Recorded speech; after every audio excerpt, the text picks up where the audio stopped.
one of Advent's signature events. This panel really draws on perspectives from 3 experts on one topic and helps you broaden your knowledge, skills, and connections. So today our topic is navigating client relationships. My name is Lisa Speer, and I run a strategic branding business called Speerhead Solutions.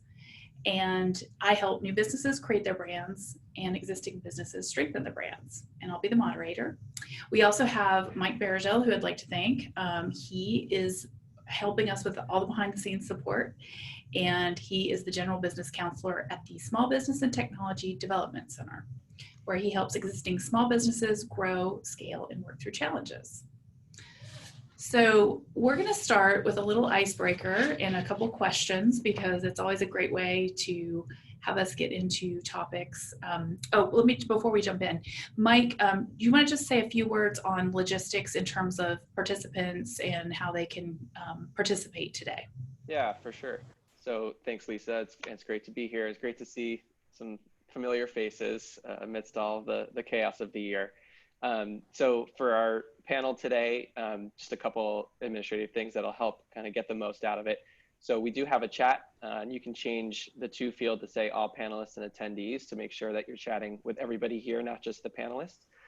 If you do have questions, we usually leave about the last 10 or 15 minutes or so of the program to ask questions to our panelists, but you can use the Q&A button typically on the bottom of your Zoom screen to ask those questions, and we'll queue them up for our panelists for the end there. You can also switch between gallery view and speaker view. Probably gallery view would be great to see all of our panelists on the screen today and our moderator, Lisa. And then there's also, if you click on any of the video, like Sam has turned off the video, so you can click the 3 buttons above that person's name and say hide non-video participants, so you can just see those who have video on the screen. And with that, back to you, Lisa. Okay, great. So we're going to start with our classic 3 questions. The first is going to be, who are you? What do you do? And our icebreaker question today is, what character do you enjoy watching on TV but couldn't handle dealing with their drama in real life? So why don't we start with you, Trish? Okay, well, thanks, Lisa. My name is Trish Saemann, and I'm the owner of 2 companies, GoBeyond SEO, which is a boutique digital marketing firm. We help B2B service-based businesses get more leads online. And then I also own True North, which is an entrepreneurial education firm. And our signature course is Get More Clients You Love, which helps small businesses and solopreneurs find the right clients for them so that not only will they enjoy their business, but they can scale as well. And as far as what character do I enjoy watching but could never work with, is from my favorite TV show of all time, which is Breaking Bad. And Walter White, absolutely brilliant person and really enterprising entrepreneur. Yes. He definitely was efficient in how he got this stuff done, but he might have had some moral and personality problems. Yes. I think that working with him would have probably been the definition of a nightmare, but man, it was a fun ride to watch that show. Okay, next, how about you, Cheryl? Let's describe who you are, what you do, and the same question about the character and drama. Okay, I'm Cheryl Luckett. I am an interior designer here in Charlotte. I own and operate a boutique residential design firm called Dwell by Cheryl Interiors. This is actually my 2nd career. I am a trained registered dietitian, a credential I still hold but don't use today. I figure if I'm still paying the student loan, I should keep it valid at least. I help people create the home that they really have always dreamed of. We do so by employing some traditional aesthetics, but always with a lean toward the classic, colorful, cultured, and cozy. I also am a furniture designer. I have a licensed collection called Belle by Cheryl Luckett with Sylvester Alexander out of Hickory, North Carolina, which launched in 2018. And so I'm a creative, have always been one, but came to it a little later. Let's see, what character do I love watching on TV, but definitely couldn't handle their drama? This series is no longer on, but with the hype of it going off, I actually binged it all in like a month. And it's Game of Thrones, and I am a fan of Dany, the Mother of Dragons, but I definitely couldn't handle all that drama. Agreed. Okay, how about you, Mike? All right. Hi, everybody. My name is Mike Masto. I'm the owner of two companies, Bookkeep Accounting, which is a small accounting and bookkeeping company that I work with other small businesses and also nonprofits to help them with kind of their monthly accounting cycle, from bank reconciliations, entering transactions, putting together financial statements, working with their boards of directors, that sort of thing. And that's where I think I'll mostly be speaking from in that capacity. I also own a small residential construction company called Spoken Hammer Construction. So I can speak a little bit from both, but I think I'll mostly be focusing on my experience with Bookkeep Accounting today. Okay. So in terms of the character, one of my favorite shows is Parks and Rec. And there's a character on that show named Jean-Ralphio, who my wife and I just think is hilarious, but he is over the top in just about every way. You know, for example, he was excited when he got hit by a Lexus because he knew a payday was coming his way. Or, you know, his father's a rich doctor, so he'll, you know, regularly say really nice things about his dad, and then finish the sentence by saying, "Money, please," and put his hand out. So although I think he's hilarious, I don't think we'd be very good friends in real life. That's great. Well, I think in any times, navigating client relationships can be challenging. It can also be rewarding. Certainly there's been some new wrinkles with COVID times, but we're going to dive into this topic and learn from our awesome panelists about how they've navigated some interesting client relationships. So, you know, with each of the examples you talked about with the work you do, you're seeing inside people's homes, helping build them. You're seeing the financial backbone, whether it's the home or the business. So you're seeing a lot, and I'm sure there's a lot of emotions that can kind of get in the mix as well. So let's actually start with the client drama. We usually learn over time who are the clients we really like to work with and the people we never want to deal with again. So based on your personal experience, what are the types of clients or client situations that have created the most drama for you? And then give us an example of how you addressed one of those situations. So Mike, let's start with you. Sure. Yeah, so I found that in speaking to the accounting business, I rely a lot on getting information regularly from my clients. You know, for example, if I'm running through their financials for the month and need to code a transaction to the right place or whatever, you know, I learn where certain things go, but I'm always going to have certain questions. And so I need somebody who communicates well and responds. You know, if I have questions, I need to get information back from them in a fairly regular time period so that I can finish up the work that I have to do for them. So I found that, you know, clients where I don't get that information back very regularly from is a challenge. So that's one. And then another one that's similar but a little bit different is so clients where I don't hear from them until they need something, you know. And so when it's an emergency for them, I hear from them immediately and they needed an immediate response. So that can be difficult, you know, where I may have 20 to 25 clients that I'm working with over a given time period. And so I have a fairly regular schedule laid out for when I'm going to do certain work for certain clients.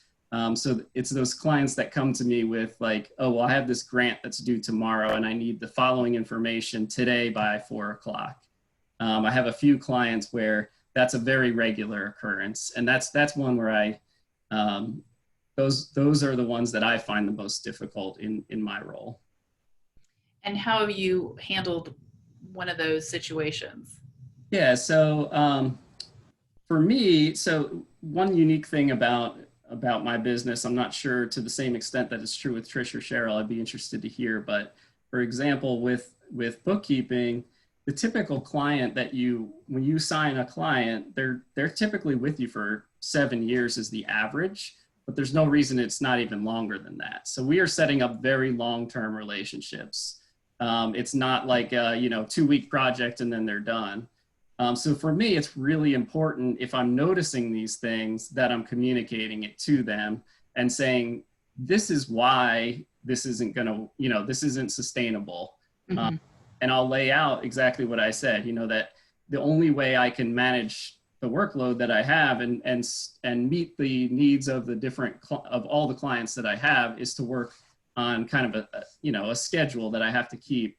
And so if they are coming to me kind of on a last minute demand, obviously those things are going to come up. I understand that. And I'm certainly willing to work with clients in that way. But when it becomes a pattern and it's, they're always expecting immediate turnaround, I just, will communicate with them to help them understand why that's not something that is going to be sustainable. So certainly that communication and helping them understand why that won't continue to work. Yeah. So Cheryl, how about you?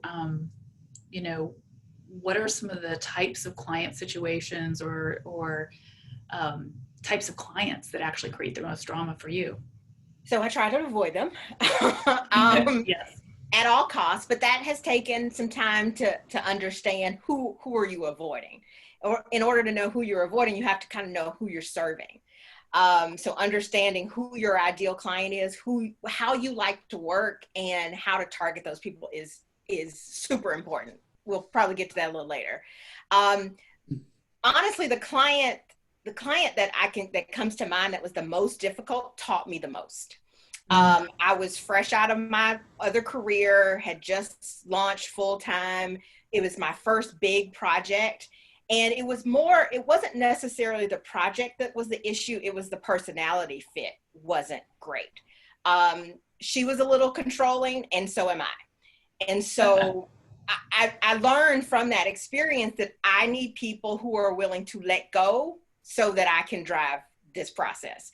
And that's not everybody. And so in working with her, I'm also a peacekeeper, and I'm a professional, so I will grin and bear it all the while taking notes. Nope, not going to do this anymore. Nope, going to write this down. Yeah, that's going to be a new boundary. Now, her client experience was fantastic. She loves me.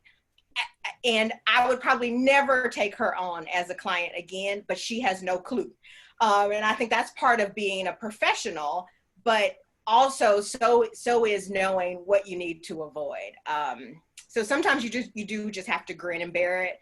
But for me, it was more understanding what types of personalities, what types of people do I want to serve? And that can kind of keep down the drama. Yeah, and I think what you said is very true too. Like, we learn through the experience of what we don't like as much as working with people we do like. So I think that's a great example, and especially learning that lesson. Like, can you imagine if your very first client was like a dream and you just thought it's always going to be that easy? Right. So you actually honed that skill probably a lot sooner than if things had gone really smoothly. So how about you, Trish? What are some of the types of clients that bring the most drama, or types of situations? So like Mike, I have retainer-based clients too. They typically stick around. I have the occasional project, but for the most part, there's a retainer component to it. So having that relationship is pretty critical as well. And just like Cheryl said, I too will try to kind of smooth things over and say, well, I'm the expert, but I understand that you're the client. So there's a balance there, but this is a colleague relationship. What I have found to be the trickiest one, and as a younger professional, I would take on different pieces of business because I was trying to get the business rolling. And, I got to a point where I was taking on clients that I knew weren't a good fit. And from a personality standpoint, I started to learn when people were disrespectful to me, and it was a vibe thing. Obviously, they don't even make the cut anymore. That's a long time. But where it got trickiest for me, and where I've had to really be fastidious about changing who I take on, is if they're a professional colleague, friendish, and sometimes that friendishness gets really hard to define how much you should charge a friend. You can even give them a friends and family rate, but you also become not as important to respond to because the relationship is not exactly professional. It's professional-ish. So for example, one of my girlfriends, and I will not name her name because we are still good buddies, and she has since left the company she was with, but she reached out, wanted to work together, and it was great. And much like Mike was saying earlier, conversations were not fluid. There was no specific timeline with which I was hearing feedback, or I'd get 25 emails in one day for a response, as though this kind of relationship, that's completely unsustainable. So what I've determined now when I'm dealing with people who I am friendly, I do have a naturally friendly personality. A lot of my clients, because like Mike said, you're working with them for a long time, you build relationships with these people. You know about their spouses, you know about their kids, and little Johnny graduated and isn't that awesome and stuff like that. I mean, and a lot of their businesses are tied to their professional goals, and I'm helping them hit those professional goals. So there's a combination therein.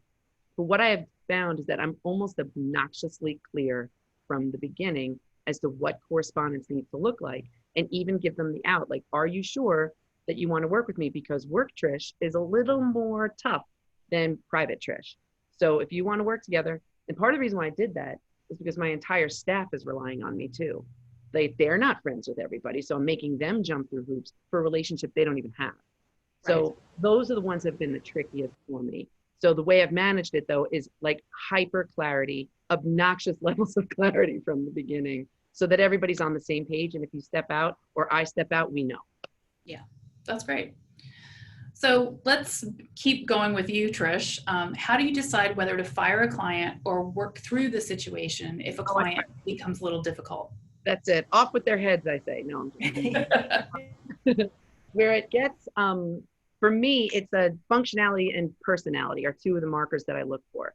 So did I take them on and the scope of what they need falls outside of what I can do, and I'm bending our processes and making things like, you know, kind of patchwork, or, you know, I remember taking on a website I shouldn't have taken on, and it became a Franken site. We're dealing with an old platform and all this other stuff, and they wanted e-com. I'm like, no, it was not a good idea. So I ended that relationship and actually handed them off because I really did not manage it well. And the functionality of it was really more, I was firing myself. You have to have enough sense of yourself to say, this isn't a good fit because I can't deliver what you need. The other side of it is tied to personality. And we don't have to be best friends, but you do have to be respectful of me and my team and my time and my team's time. So that's one of the things that it's a marker that I look for. And if you're naturally disrespectful, if you just don't think that the work that we do is worthy of your respect, cut. If you're not self-aware enough to be respectful, then I'll address it and say, I want to reflect with you as to how you're impacting us. Because some people are just myopic. They don't realize the impact they're having on you. They think that you're fabulous and you guys are best friends and it's awesome all the day. And look at us, and we're gonna go out for drinks. I'm like, I don't want to be near you. I want to have drinks with you. And part of it is because the people pleasing, not being clear, they're, you know, don't have enough self-awareness to understand that they're impacting you. So those, I'll give them a second, sometimes a third shot. And after the third, it's done. I'm like, we've talked about this. This is the framework for our engagement. If it's not going to work, it's not going to work. So for me, it's a lot more of a gut check. And also, can we actually deliver, or did I take on too much? We typically don't take on who we can't take on anymore. That's more of a early days. Yeah, there's, again, all those lessons you learn along the way. Yeah. That's usually the distinction for me, as to whether or not they get canned or we try to work it out. How about you, Cheryl? I knock on wood, I've never had to fire a client. But I think it's part of that is being hyper vigilant on the front end. I have told clients, prospective clients, yeah, I don't think I'm a good fit for you. And here's why. And that to me helps you to avoid those situations later where you're having to have some of those tough conversations. Now, that said, every now and then somebody slips through the cracks or they flip a switch and turn into a monster. I think for me, the criteria would probably be disrespect, to Trisha's point. Like you can't, yeah, I just, no time for that. Nope. And a breach of contract. You know, if we've agreed to a standard of service where you're going to deliver whatever payment, responsiveness and there's some sort of breach, then to me, it's grounds for, parting ways. But I haven't had that happen, but I do think that part of that is really being clear from the very beginning. Yeah. And like you said, early days, sometimes you aren't as clear because you haven't had those experiences yet. Right. So how about you, Mike? Yeah, I like the divide there between functionally, is this working, versus personality, is this working? Because and I really feel like the functional one is the easy one. It's the one that you're going to get a sense that, oh yeah, this actually was different. They're needing something different than what I thought, and I can't meet what they need. Those are the ones for me that are easy to say, I don't think this is going to work, because you can point to very specific reasons. It's the personality ones that I think are more awkward to deal with, but just as important to deal with. And yet that's when, because like I said, if I'm with a client, I'm setting it up for a very long-term relationship. And so you try the communication. If it's not going well, if it's adding an undue amount of stress to my my work week on a regular basis, and I've tried the communication and going through why this isn't going to be sustainable, but I'm not really seeing a change, and it does really seem like it's kind of a personality difference that's not going to change, then I definitely think it's important to follow through with ending that client relationship. Obviously that's coming a little bit from you have to feel like you're in a financial position to be able to do that. So in some cases, you have to be far enough along in your business and comfortable enough with your financial situation to be able to do that. But we're all starting small businesses because we want to design the life that we want for ourselves. And so there's no point in continuing to go on with a relationship that's continually adding stress to your life. And so even if you're not in the financial position to be able to end that, I think being very intentional about, okay, what can I do to get myself to a place where I can then say, this client is no longer worth it. So yeah, I guess my word of encouragement is definitely not to let it just keep going, because there's no point in that stress, keeping that stress in your life. And we're going to already have some good questions around this particular point at the end. So I'm very excited that we've got some good questions already brewing. So let's move on to the next one. So what kind of boundaries do you find most useful with clients, and how do you communicate them? We've already touched a little bit on this, but I think time, energy, money, these are all really great things for us to consider in terms of where we create boundaries. So Mike, why don't you kind of take us away on that one? Sure, yeah. Zone. Yeah, that's one that is important to me. That, once again, going back to, I think, kind of keeping in mind why you're going down this path in the first place. What's important to you? For some people, that's going to be, they want to make as much money as they can, and they want to build their small business or medium, whatever. They want to build their business to make as much money as possible. So that person, I think, is going to have a different answer to this than I am. I did this for the very specific reason of designing, time is what is most important to me, and making sure that I am in control of my time. I have flexibility. I love spending time with my family. And so time is always going to be my big barrier. And so, yeah, I'm very clear about communicating that. I've had some clients reach out to me on weekends or evenings. And once again, the one-offs is fine. But I'm going to be very intentional, even on the first time. I'm going to be very intentional about saying, I'm glad to help you with this situation, but just so if this is something that can wait till Monday, let's do that, because because I value a lot spending, keeping this time over the weekend or in the evenings or whatever, free of work. I want to be very intentional about setting that aside for my family. So you know, it comes down to what's important, what your values are, what's important to you, and why you started your business in the first place, but then being very vigilant about that. It sounds like a lot of your boundaries are mostly around time. Yeah. Okay. How about you, Cheryl? I have lots of them. Great, let's bring them. I love boundaries. You know, and I think I came to the realization that I am not for everybody. Like, I'm not the single source of interior design in our area or in our region. And that's okay. Like, so in the beginning, of course, you're getting started. You feel like you need to take what you can get, and, you know, you're building your portfolio. But over time, you understand that the whole reason I left my old career was to create the life and the business that I dreamed of. And that involves some certain parameters around how I like to work, how I deliver the best design. You know, all of those things are part of how I want to work, how I show up best, and how I deliver for the client. And so I have boundaries around just about every category of our process. For example, you know, there's 1,000,001 ways you can go about designing a space. There's all different styles. There are people who, you know, inspiration just comes to them and they are very fluid. Then there are people who are really structured. So it's important to me to communicate that up front as a boundary. Hey, look, if you're hiring me, I'm not a collaborative designer. We're not gonna do this together.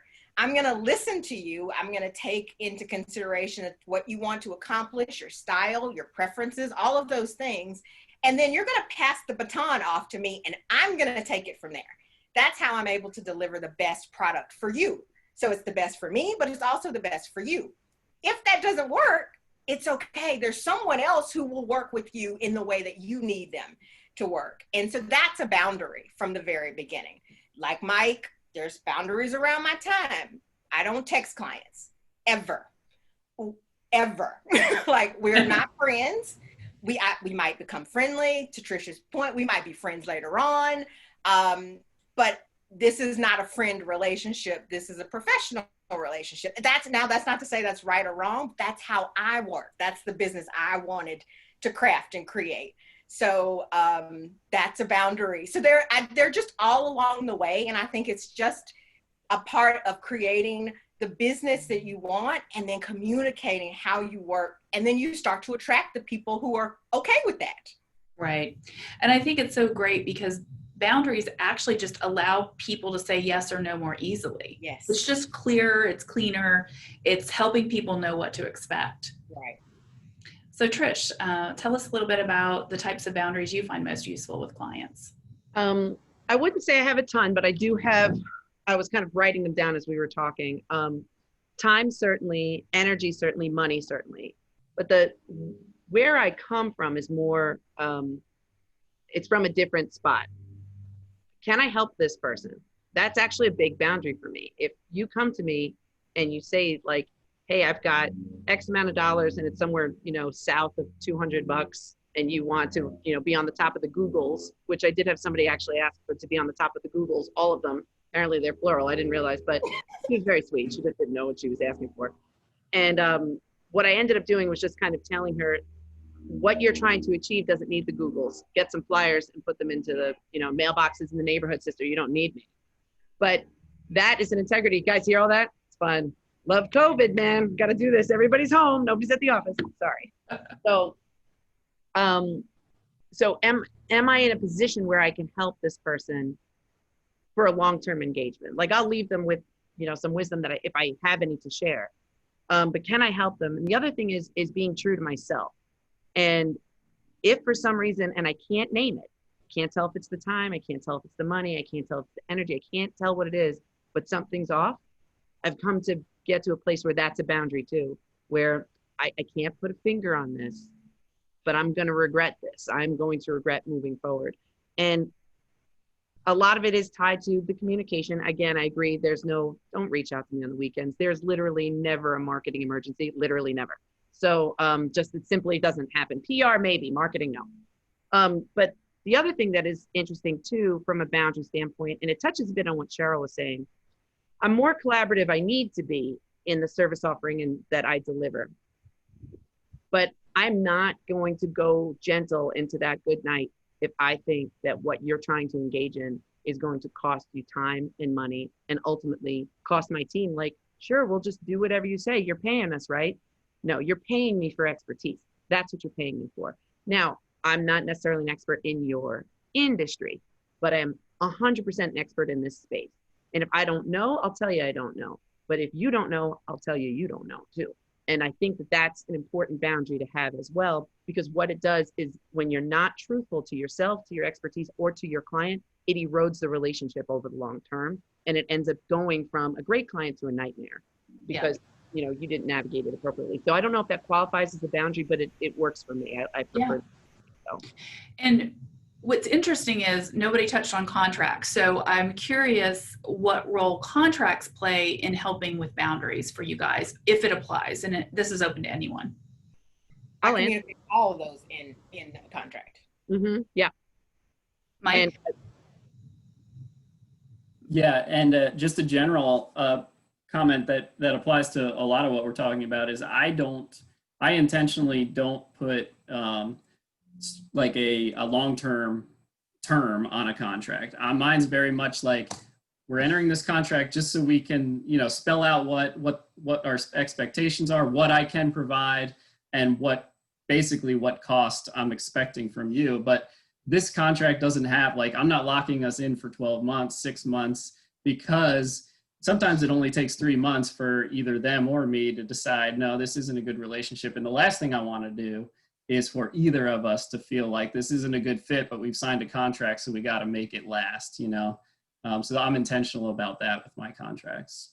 Well, it's interesting with your business, Trish, too, because I think you have to have a certain amount of time to be able to deliver any kind of result, right? Like in terms of retainer.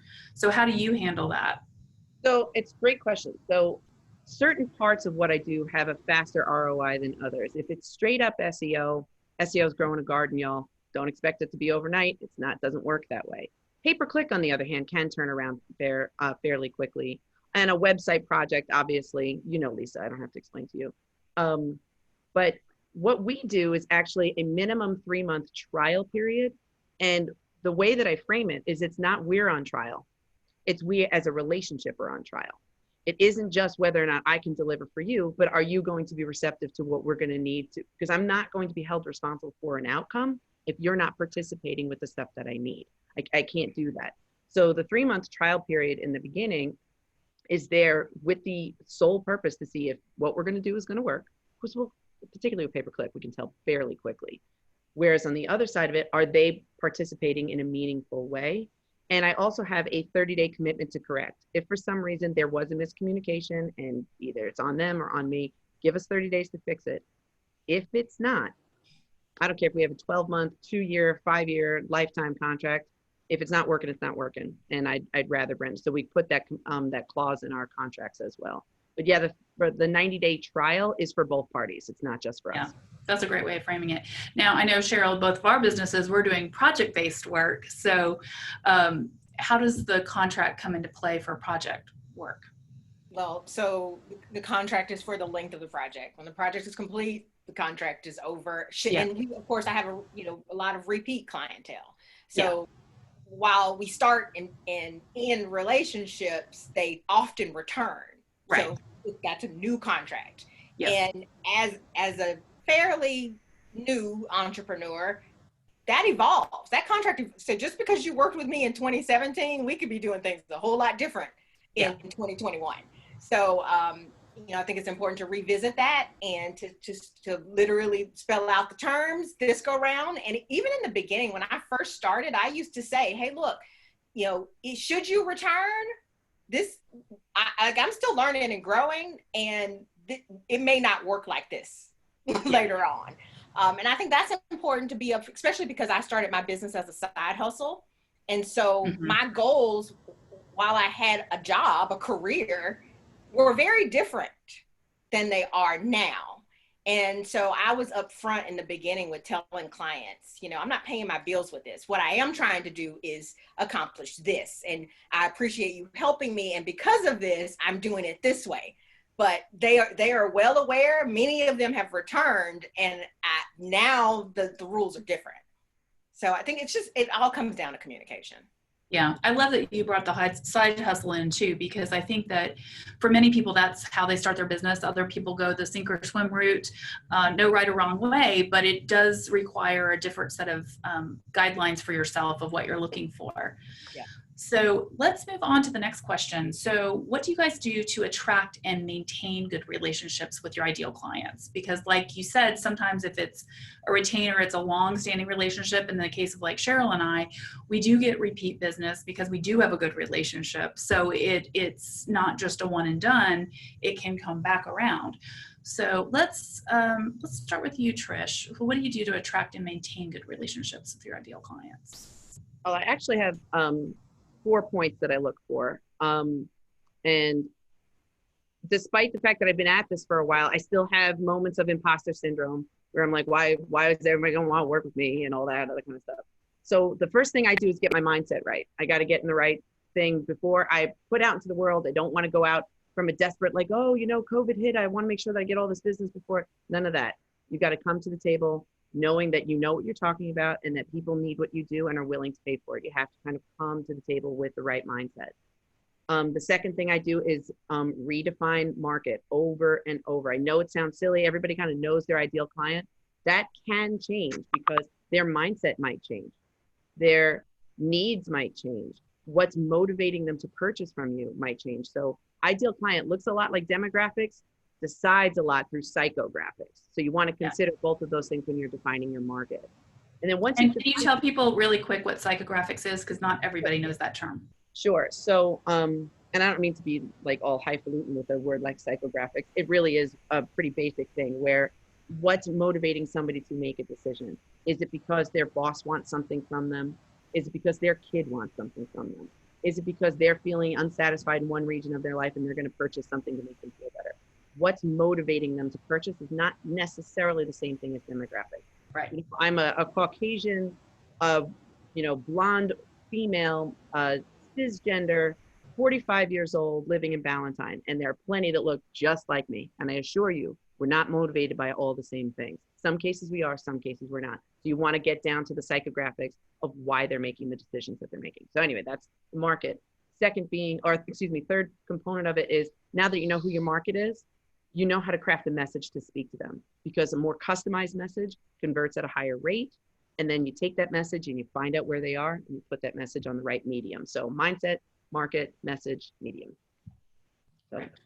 And you have a whole course around this, which I've actually, but we can talk about that later. But yeah. But I mean, I've taken your course and it's great because like, these are the things that you're teaching, but these are the things that you're using in your own life as well. Yeah. Okay. Mike, so what do you do to attract and maintain good relationships with your ideal clients? Yeah. So I think Trish and Cheryl have already both alluded to this, but I think the more and more you practice taking on new clients, the more you understand what are going to be a good fit ahead of time and what are not. And for me, before I take on a client, there's actually a decent amount of due diligence that I do just in terms of knowing how to price the contract and that sort of thing. So there's actually a process involved where I'm collecting information from them. I'm reviewing their existing financial condition. So there's communication with them that I can kind of feel out. But then there's also hard data that I can look at what they've done in the past, how is their business being run. And so I've learned to pick up on certain things where I know this client feels like someone who is going to be a good fit for me or doesn't. So ahead of time, there's those cues you can use, I think, to figure out, do I even want to enter a business relationship with them? And then I think, continuing the relationship, of course, first and foremost comes down to just doing good work, executing on what you said you're going to do. That's the best way to maintain a good relationship with an ideal client, is to continue to impress them with what you're delivering. But then things like regular communication, that kind of thing. But really, I think it's finding that client from the start and then executing on what you say you're going to do. Great. And Cheryl, how about you? I mean, they basically hit everything I did on Notepad, but I totally agree with Trish in that so much of this is mindset. I hired a business coach, a fabulous business coach who really helped me get to the bottom of this, especially as a female entrepreneur. So much of, in a creative industry, so much of what we're offering is an inside job. So if I don't have me right, it's hard for me to come with a service to deliver to someone else. So doing that front end work on understanding your value, what you offer, who you're offering it to, after you get all of that foundation laid, then it's really it becomes really easy. It just almost flows out of you to be authentic in what you're offering, to know exactly who you're there to serve, and then you can make no bones about what you're offering, how much it costs, what you're going to deliver. So I think that mindset work is probably most important, and coming at it from a service mentality. Yes, of course we're here to make money, and that might be your ultimate goal, but you're also here to be of service to people, and to do that in a way that's fulfilling to you, but also helpful to them. And then I'm definitely a systems and processes girl. So we have a repeatable system. If I don't have a system, I don't have a business, I have a me. We do the same thing for everybody in the same way, because we know that in the end it delivers results. And so I think that a lot of people, especially my target demographic, they take comfort in that. That's why they come back, because they know Cheryl's going to do exactly what she said she's going to do. She's going to deliver what she said she's going to deliver in the time she said, and that's comforting. That's reassuring. That develops trust, and that makes repeat clientele. And I think what's so interesting is how sometimes people equate creative with just like at a whim or whatever, but yet I know from being in a creative business myself too, like having a process, having a framework actually allows you to be more creative and deliver more effectively, because you have a process and a framework that allows you to continually, even though each project might be different. Right. So I love how you just... That's not everybody's creative process. Yeah. I'm a creative who spent 15 years at a Fortune 500. So that influences how Sure. I show up, no doubt. But that also impacts my target audience. Right. So I get the people who speak that language. And I love how you said earlier too, your process is not a collaborative process. You find out the right information, and then it helps you be able to do your job the best way that you know how. And that really came from doing it the wrong way. Yeah. Like I had some of those projects where they wanted to tag team design, and now I look back at my portfolio and I'm like, oh, that is terrible. So I did them a disservice in the end by letting them have it the way they wanted it. So. Right. And if someone really wants that type of process, then they could work with someone else who actually works that way. Yep. So let's move on to how client relationships have shifted during COVID. So what are you guys seeing is the shifts in the last 6 months? And Trish, let's go with you. So a couple of shifts that I've seen is massive panic was the first one. In March, we lost 3 major accounts, and within 48 hours, 2 of them were back. And the one that didn't come back, we were actually in the process of offloading. We were going to let them go at the end of April. Anyway, we were in the middle of a project, and we were going to kind of send them on their merry way and let it go. It was a big money account, but it was, there were a lot of mismanagement that was happening internally. They were shifting and stuff when we first engaged with them. Anyway, they were shifting internally, and this got kind of messy. So massive panic. So I found that part of my job has become counselor, which is, you're right, we don't know what this is going to look like, and how to navigate the language that you want to use for your existing client base versus doing heavy outreach. And that was what the knee jerk was to do a lot of heavy outreach. Like, Trish, we need a new marketing plan. We need to get all the things right now. And I said, the best case scenario and again, most of my clients are actually not unlike Mike. I have a lot of bookkeepers, ongoing service-based providers, stuff like that. And I said, take care of the ones you have. Give them extra loving right now, because some of them are going to be scared, and some of them are going to go away because I think it's like 60% of certain kinds of business are not coming back. So managing that part, that shift has been part counselor, part leadership discussions. Like, you have to lead your people, you have to lead yourself, you have to lead your clients and put them in a place where they're more calm. And then also come up with a plan that does make the shift from your sales process being offline to online. And that's not just a shameless pitch for my own industry. We're not even now, as we speak to one another, we are not in person. Right. So that transition doesn't necessarily need to look like, SEO per se, but leveraging Zoom, leveraging social media, outreach on email, phone calls, Zoom calls, that kind of thing. A lot of people have had to make that transition. So we've actually been very, very busy because of COVID. So mostly managing emotions for our clients, because it's scary for a lot of people. But I think we will get through it. But it's been scary for a lot of people. I think it's something that often people aren't always thinking about in business, that how much the emotions come into play. But I do think, it's pretty clear at this time that we're all having a lot of emotions. Right. And they could change in any day multiple times. Yep. So Mike, how have your client relationships shifted during COVID? Well, it's pretty stable actually. So there's not much about the services I deliver that are going to change. Accounting is pretty stable. I need to deliver the service basically the same way I did before. But of course, some of my clients have been personally affected by it. And so just kind of being aware of that, even in our communication, so yeah, like kind of almost more on an interpersonal level, it's changed, not necessarily in terms of the way I deliver my services.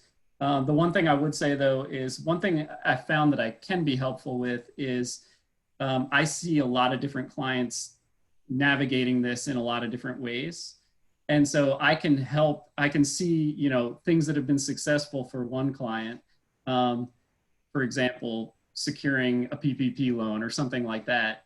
That's something that I can bring to other clients and say, have you looked at this? Obviously not revealing any information, any personal information about other clients, but just kind of leading other clients in directions that might be helpful for them. I found that that's been something I have been able to provide in the midst of this.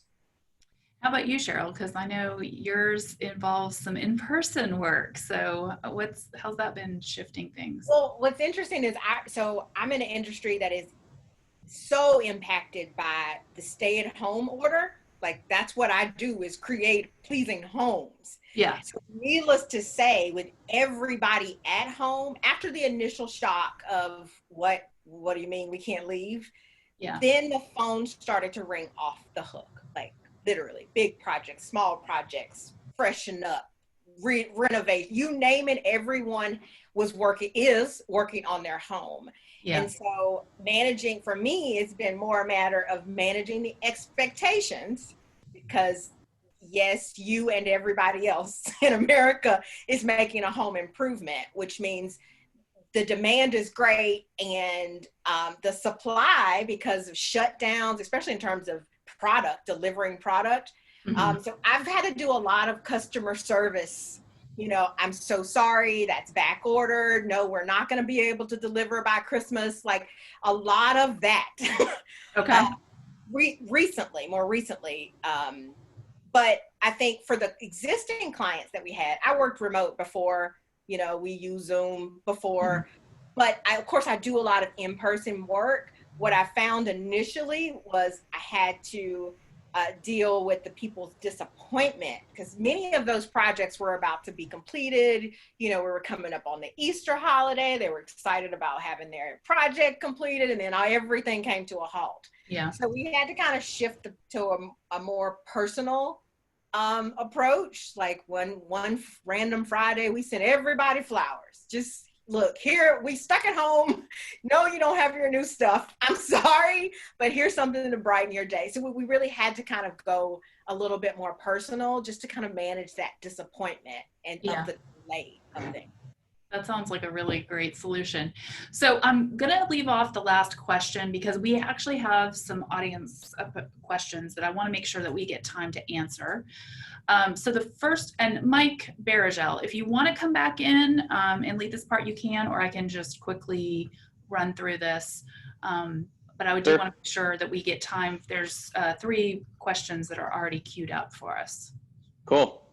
Yeah, I can lead us through them real quick here. So the first question is, if you know you have a client you do not want to work with again, how do you handle it when they come back and want to hire you again? I know you guys kind of talked a little bit about sort of letting go of clients that weren't a good fit, but this is specifically if someone wants to come back.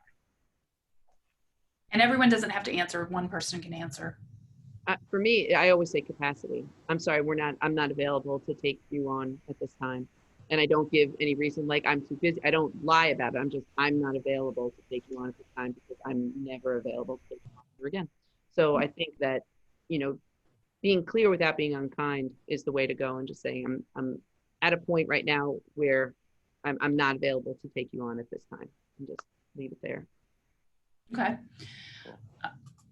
So let's go on to the next one. And if we have time, we could circle back if anyone has any additional thoughts of each of these. I just want to make sure we at least get to all of them. Sure. So the next question is, in my business, I deliver entertainment. What are some tips or ideas on following up after an event to book additional events? I have other services and no event is the same, but I don't want to bother them and want the follow-up or post-event client care to be intentional and organized. Thanks. Any thoughts there? I can take it if you guys don't have any. Go for it, Trish. Okay. So certainly with a follow-up survey, I have found that surveys are really great, particularly post-event. If you just say, hey, we're constantly looking to improve. Did you find, and ask for specifics, like, was the execution? Did you feel like you were heard? How was the delivery of the service?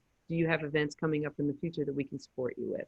Like that. So it's a more of a teed up, asking them for their feedback, but then not asking directly like, hire me again, but it's much more of a, if you enjoyed your, you said yes to how wonderful and fabulous you are, so you're going to think about us next time too, right? So it's, I would ask them first and then say, make that statement at the end there. Yeah, I love that, because you're basically asking them for permission to be contacted in a more of a information gathering way, yeah, which feels a little less abrasive. Yeah. Cool. And then the last question we've got here is, with COVID, if your biz was financially hit, are you turning away money that doesn't feel like a good client fit and goes against your spidey senses? How do you reconcile? I believe in believing the gifts will come in time. And these are all from our anonymous attendees. Yeah, and it sounds like each of you, your business is still pretty busy. So if you can kind of put yourselves in their shoes and just give some advice, that would be great. I did have a slowdown. I made a little, I wouldn't call it a pivot as much as a sidestep. We initially, again, this was shock, of course, to everyone. And so our inquiry slowed down initially. And so immediately you I don't, my mom would say there's no flies on me. I gotta stay moving. So knowing that I have an audience, I have a large social media audience, and I know that most of those people who follow me are not my clientele. So I knew that there was a captive audience of people who were fans that I didn't necessarily at this point have a service for.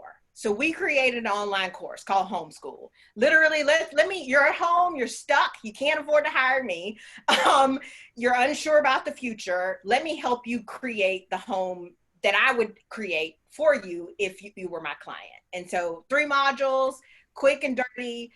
So no, I wasn't taking on just any project that I knew wasn't a right fit, but I did create another service offering for a completely different demographic, which kind of served to calm my fears, at least in the temporary, about what was going to happen after that. So just getting creative. There were I saw lots of those ideas in the beginning of, how can you maybe serve something quick and dirty, create it, still coming at it with a service mentality, but maybe changing that audience. And does anybody else have any additional thoughts to help this person? Yeah, so I don't know what industry they're in, but I will say two things. On the one hand, if you are in a position, because I get it, like I started a business too, and sometimes, you know, you never want to let any one client be 100% of your revenue, unless of course you only have one client. So of course, you know, you have to kind of adjust for that. So two things come to mind. One, offering up a smaller level service so that you do still have income coming in, whether it's a consult or, you know, not unlike what Cheryl was saying, it's a lesser service, a smaller service, so you still have that income coming in. But let's say you're like, no, you know, this person, I need a client of this size, but they really aren't exactly a perfect fit. I am going to have to dance a little bit working with this person. The key, 100% critical, is establishing those boundaries from the giddy up. You can manage almost anybody. It's a matter of, do you want to? That's really why I don't take on clients that drive me bananas, is because I don't want to deal with them. When I'm in a position where I don't necessarily have a choice right now, because finances, I got to keep the lights on, I'm like, fine, no problem. You want me to sweep the floors? I'm on it. You want me to go over here and dance? You got it. I'm going to do all those things. But you define really, really clearly what you will and will not do and what your expectations are of them for the engagement to work. So if you do want to take them on and they're not a perfect fit, I get it. But make sure you're hyper clear in the beginning as to what that engagement's going to look like. And that's the best I can offer on that. That's great. Can we circle back to the very first question around if you have a client you don't want to work with again, how do you handle it when they want to come back? So we got Trish's perspective. Is there anyone else who has a perspective on how to handle that? My answer would have been pretty similar. I think it's the easiest one, especially for, like, I don't have staff. So it's very clear that I have a very limited capacity. And so it's very easy for me to say, you know, I just don't have the capacity to take on another client right now. But the other thing I would maybe add is, hopefully in the first instance where things weren't going well, that's where I also think communication is key. So hopefully it wasn't a surprise to them that the relationship maybe wasn't the greatest. You know, because you tried to smooth it out with communication, and unless they're not picking up on those cues, it should have been fairly obvious, as long as you communicated well in the first instance, that it wasn't a great fit. And so maybe that would maybe keep them from coming back again.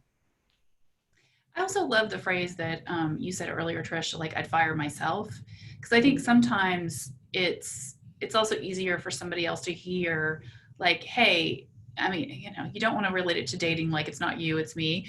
But I do think there is something about, you know, it's just, I need to fire myself because I'm not finding that I can deliver what you really need, or however you phrase it. So I think there's a lot of different places you guys have talked about that, you know, what feels true for you. But I love there's the more direct route, and then there's also a little more capacity, which is always, you really can't argue with that. Well, thank you all so much today for sharing your wisdom. Truly a pleasure. I wish we were all in person, but I'm so excited that we were able to all come together again and do Triple Threat Panel, because your collective wisdom has helped a lot of people. I saw in the chat function too, a lot of people saying how much they enjoyed different pieces. So I hope you get a chance to take a peek at that before we sign off. And thank you all for attending and for participating. Thank you. Thanks for having us, Lisa.